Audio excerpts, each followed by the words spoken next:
Ազգային ժողովի հարգելի փոխոստնակ, հարգելի գործընկերներ, սիրելի հայրենակիցներ, առաջնահերթ ուզում եմ շնորհակալություն հայտնել քաղաքացիական պայմանագիր խմբակցությանը իմ թեկնածությունը այս պաշտոնում դիտարկելու առաջադրելու համար եւ ուզում եմ նաեւ շնորհակալություն հայտնել Արսեն Թորոս կարճ, բայց շատ ակտիվ աշխատանքի համար եւ արդյունավետ եւ նրան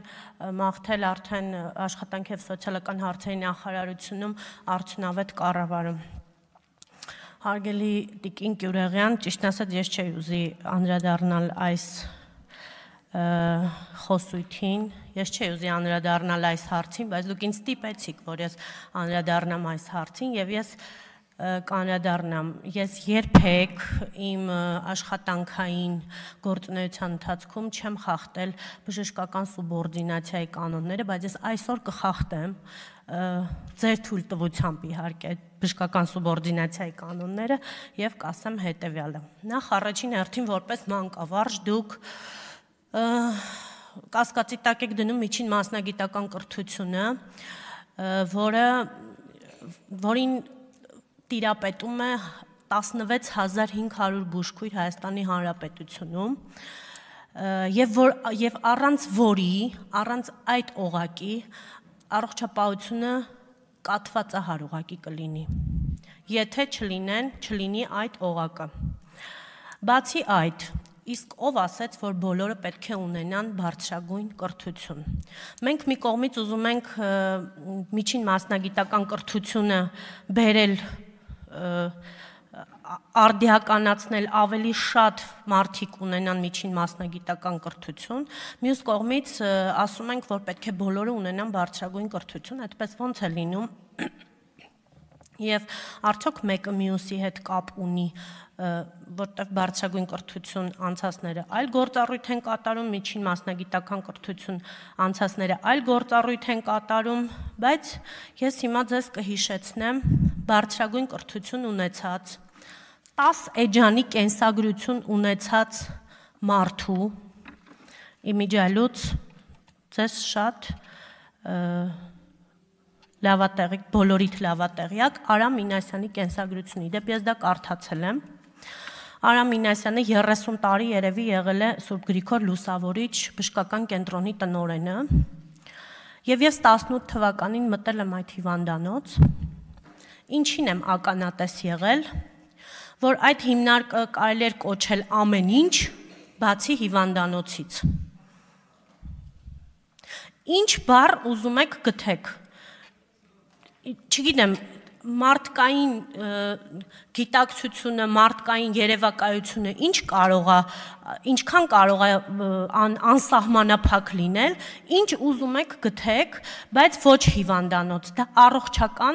առողջապահական կենտրոն չի եղել։ Եվ 2.5 տարիների ընթացքում ես բավականաչափ աշխատանք եմ այնտեղ կատարել եւ դրա մասին կխոսեմ բոլոր այն մարդիկ, ովքեր դրան ականատես են եղել։ Այս փոքրիկ կենսագրությունը, ինչպես որ դուք նշում եք, այս փոքրիկ կենսագրության հետևում կանգնած է տարիների բազմաչարչար աշխատանք, գիշեր եւ ցերեկ, տարիների բազմաչարչար կրթություն, անընդհատ, շատ էլ որ ես չեմ գնացել բարձրագույն կրթական հաստատությունում ստանալու, բայց ես անընդհատ սովորել եմ, անընդհատ։ Հոգատարություն է թաքնված այս փոքրիկ կենսագրության ետևում, սեր է թաքնված այս փոքրիկ կենսագրության ետևում, հարգանք է թաքնված, որը ասում եմ, ես երբեք չէի ուզի խախտել, որովհետև ես կարծում եմ, որ բժիշկ բուժքույր հասկացողությունը դա մի ընդհանուր համակարգ է, դա պետք է չբաժանել իրարից ոչ մի պարագայում։ Թերևս այսքանը կասեմ սկզբի համար, բայց թող ինձ ներեն բոլոր բժիշկները եւ բոլոր բուժքույրերը, ես ոչ մեկի մասնագիտությունը չեմ դնում կասկածի տակ, ոչ մեկի,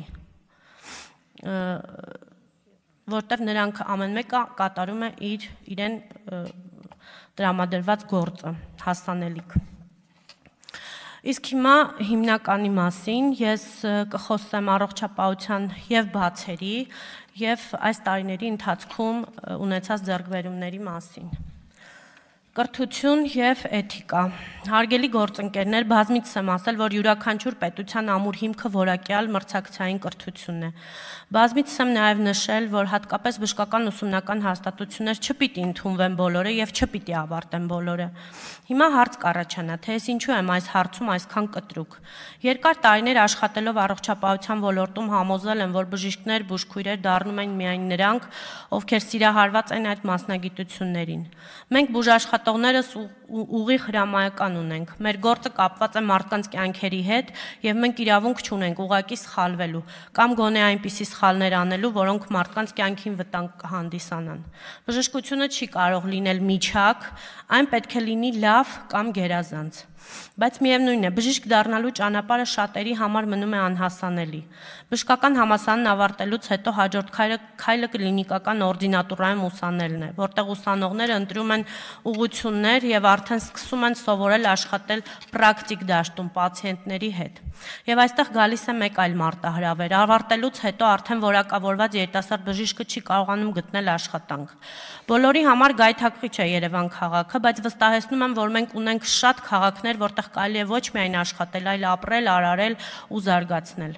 Հենց այստեղից էլ սկսվում է առողջապահական համակարգի դժբախտությունները։ Չնայած առկա խնդիրներին մենք պետք է չկանգնենք եւ քայլ առ քայլ կատարելագործենք մեր առողջապահությունը, որն էլ արվում է բժշկական համայնքի հավատարմագրվելով ՇՄԶ ծրագրերով։ Մենք պետք է առողջապահության ոլորտում ձևավորենք նոր մշակույթ։ Առողջապահության պահպանման առաջնային օղակ։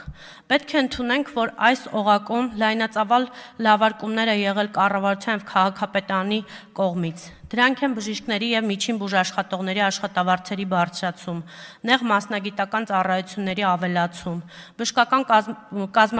կազմակերպությունների նոր սարքավորումների վերազինում, բայց այստեղ էլ մենք դեռ ունենք էթիկայի խնդիր։ Երբ օրինակ զանգում ենք պոլիկլինիկա հերթագրվելու, չենք ստանում բարեհամբույր եւ ճիշտ պատասխան։ Պացիենտի հետ խոսելիս բուժաշխատողը չի նայում պացիենտի աչքերի մեջ, որ պացիենտը համոզված լինի, որ իրեն լսում են եւ հենց այս մոտեցումն էլ պացիենտի մոտ առաջացնում է անվստահություն բուժաշխատողի հանդեպ։ Միաժամանակ գրում ենք, լսում եւ բուժում ենք։ Պացիենտի հետ խոսում ենք դույով, այնինչ 11 տարեկանից բարձր յուրաքանչյուր քաղաքացու հետ պետք է խոսել դուքով։ Այսինքն մենք դեռ սովետական համակարգի բարքերից դուրս չենք եկել։ Թվում է, թե ինչ-որ պրիմիտիվ բաներ եմ ասում, բայց վերջիններս ավելի քան կարևոր են։ Մի կողմից դժգոհում ենք, որ քաղաքավարություն չկա, մյուս կողմից մենք չենք օգտագործում քաղաքավարության կանոնները։ Հիվանդությունների կանխարգելում։ Քանի որ մեր կառավարությունը որդեգրել է հիվանդությունների կանխարգելման քաղաքականությունը, ես մեծ ուրախությամբ պիտի առանձնացնեմ մեր ֆիքսված եւ շրջիկ սկրինինգային ծրագրերը։ Դրանք մեր ժողովրդի համար ամենահաջողված եւ ամենակարևոր ծրագրերից են։ Դրանք վերջիններս կանխում են հիվանդությունների անբուժելիությունը։ Սիրելի ժողովուրդ, խնդրում եմ, տրված ժամանակացույցով անցնել այդ սկրինինգային հետազոտությունները չարաբաստիկ հիվանդությունները վաղ շրջանում կանխելու համար, եթե իհարկե դրանք հայտնաբերվում են։ Մեր կառավարության օրոք ընդլայնվել են սիրտ-անոթային հիվանդությունների, մասնավորապես աորտայի անևրիզմայի եւ գլխուղեղի կաթվածների հետ կապված ծրագրերը, որոնց վիրահատությունները կատարվում են բացառապես պետպատվերի շրջանակներում։ Ընդլայնվել են վերարտադրողական օժանդակ տեխնոլոգիաների ծառայությունները, ընդգրկելով արտոնյալ եւ անվճար պայմաններով շահառուների։ Պետք է նշեմ նաև օրգանների փոխպատվաստման ծառայությունների մասին, լյարդի, երիկամների, ոսկրածուծի ցողունային բջիջների աուտոփոխպատվաստումը։ Սրանք այն ծառայություններն են, որոնք կյանքի են կոչվել պետության ուղիղ հոգացության ներքո։ Ավելացել են անհետաձգելի բուժօգնության համար պացիենտների արագ ուղղաթիռով տեղափոխման դեպքերը։ Այս ամենի հետ մեկտեղ մարտահրավեր է մնում քաղցկեղը, որի ամբողջական բուժումը պետությունը դեռ չի կարողանում ծածկել։ Այսինքն որոշ քիմիոթերապևտիկ դեղամիջոցներ դուրս են մնում պետական պատվերի շրջանակներից, որոնք ինչ խոսք թանկ են, հաճախ անհասանելի մեր քաղաքացիների համար։ Բայց ես լիահույս եմ, որ այս հարցը կլուծվի առողջապահության համապարփակ ապահովագրության ներդրման հետ զուգահեռ։ Դեղերի շուկա։ Առողջապահության ոլորտում դեռ մարտահրավեր է դեղերի շուկան։ Չնայած ունենք ազատ տնտեսական հարաբերություններ եւ մրցակցային շուկա, ցավոք ունենք դեռ շատ դեղորայքներ, որոնք անհասանելի են բնակչության համար։ Այո, մեր դեղերի շուկան գրավիչ չէ շատ եվրոպական երկրների արտադրողների համար, սակայն պետք է ամեն ինչ անել, որպեսզի եվրոպական բարձրակարգ ընկերությունների արտադրված դեղերը մտնեն Հայաստան։ Այս հարցը հավելյալ քննարկման կարիք ունի եւ ես լիահույս եմ, որ մենք կկարողանանք առողջապահության նախարարության հետ գտնել լուծումներ։ Հիվանդանոցների կառուցում եւ վերակառուցում։ Վստահ եմ, որ ոչ հեռու ապագայում կունենանք միջազգային չափանիշներին համապատասխան նոր հիվանդանոցներ, բուժման նոր տեխնոլոգիաներ, նոր սարքավորումներ եւ նոր առողջապահություն։ Քրեակատարողական հիմնարկներում Առողջապահության նախարարությունը նոր մոդել սահմանեց, քրեակատարողական հիմնարկների համար ստեղծելով նոր պայմաններ ամբուլատոր եւ ստացիոնար ծառայություններ ազատազրկված քաղաքացիների համար։ Առաջինը ներդրվեց Արմավիր քրեակատարողական հիմնարկում։ Ստորաբաժանումը հագեցած է դիագնոստիկ եւ լաբորատոր գործիքակազմով եւ 95 մահճակալով։ Վստահ եմ, որ կառավարության ֆինանսավորմամբ այս նոր մոդելը ել ավելի որակյալ բուժօգնություն կմատուցի մեր քաղաքացիներին։ Նպատակահարմար եմ համարում փոքրիկ անդրադարձ կատարել Հայաստանի Հանրապետության առողջապահության ոլորտի ֆինանսավորմանը։ Ներկայումս առողջապահության բնագավառի ծախսերը այնքան շատ չեն, որ կարողանան ուղղել մեր քաղաքացիների տրամադրված բուժօգնությանը ամբողջությամբ։ Այն քիչ է եւ հարկ է օգտվել տարբեր երկրների միջազգային փորձից գտնելու ճանապարհներ եղած ֆինանսները ավելացնելու արդյունավետ օգտագործելու համար։ Ներկայումս առողջապահության պետական ֆինանսական միջոցների պակաս լինելն ու գրպանից դուրս կատարվող վճարովի ծախսերի անկառավարելիությունը խոչընդոտում են համակարգի զարգացմանը եւ բժշկական օգնության եւ սպասարկման որակի բարելավմանը։ Նպաստում բազմաթիվ ընտանիքների աղքատացման առողջապահական ծախսերի պատճառով։ Խոչընդոտում բժշկական օգնության եւ սպասարկման ծառայությունների հասանելիության եւ ֆինանսական մատչելիության բարելավմանը։ Ունենալով այս պատկերը վերջին տարիներին առողջապահության ոլորտում նախատեսվում է կատարել բարեփոխումներ, անցնել առողջապահության համապարփակ ապահովագրությանը։ Դրանով նախատեսվում է բարձրացնել առողջապահության բնագավառում ծախսվող գումարների արդյունավետությունն ու նպատակայնությունը եւ բարելավել բժշկական օգնության սպասարկման որակը, ներդնելով առողջապահության ֆինանսավորման համար եկամուտի հավաքագրման կանխավճարային մոդել պետության հաշվարկված համաֆինանսավորման։